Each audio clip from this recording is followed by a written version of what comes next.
Alam mo ba, pagkatapos ng 59 na taon, biglang umalis ang United Arab Emirates sa OPEC, habang ang bansang umano'y umatake sa kanila ang Iran ay nananatili pa rin sa loob. Hindi ito simpleng desisyon. Isa itong malaking signal sa buong mundo.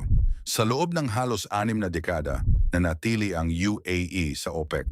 Nalampasan nila ang oil crisis, mga digmaan sa Middle East, pagbagsak ng presyo ng langis at kahit ang pandemya.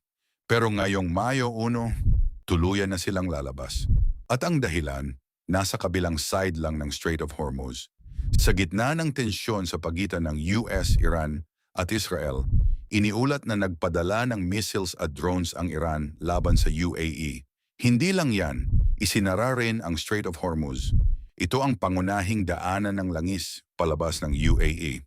Resulta, bumagsak ang oil production ng UAE ng halos 44% mula 3.4 na milyong barrels per day, naging 1.9 na milyong na lang. Isipin mo yon, magkaalyado sila sa OPEC, pero sabay na hinaharangan ang negosyo ng isa't isa. Tahimik pero matapang ang pahayag ng UAE. Ngayon ang tamang panahon para umalis. Hindi na nila kailangang banggitin kung sino ang dahilan. Malinaw na ang mensahe. Bakit big deal ito? Ang UAE ang ikatlong pinakamalaking producer sa OPEC. Kontrolado nila ang malaking bahagi ng supply.